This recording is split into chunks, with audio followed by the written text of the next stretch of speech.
Hey, it's Aaron, and as you can see, I'm back in the middle of the forest yet again, and I've built myself something of a teepee. It's actually called a wiki-up, which is kind of cool. It's a neat little shack, a little bit better than the one that I built last year, which fell over. I, for some reason, thought it was a good idea to mount everything on a fallen log, and you never mount anything on deadfall. It's just a rule.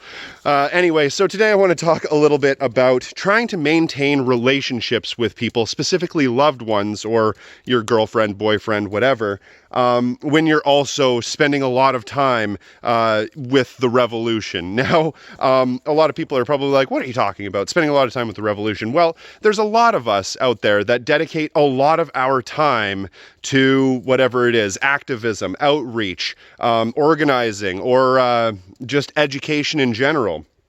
And a lot of us end up monopolizing our time with those sorts of endeavors instead of actually paying attention to the things in our lives that can give us a little bit of joy and a little bit of a release.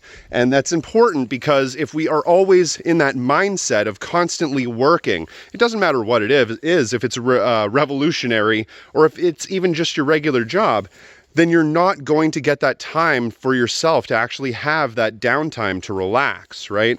And you really want to be able to have something of a work-life balance, if you want to call revolutionary activity, right? Organizing, activism, that sort of thing, your work, because it is work, then you want to have a balance. And the main thing that you want to think about when you're doing that sort of thing is at the end of the day, you want to take off that hat, whatever it is, that work hat or that revolutionary hat, and you want to hang it up on the nail next to your door or whatever it is. You want to take that off and you want to get away from that mindset, at least for a certain amount of time. So set yourself a schedule, say 8-10 hours a day, or however long you can reasonably afford to take off to spend time doing this sort of thing. If it's after work hours or after school hours, pick 4 or 5 hours, something like that, and maintain that schedule. Once you are ready to stop, right? Once that 4 or 5 hours is done, you have to stop and you have to step back and you have to give some time to your family, to your friends, to your loved ones,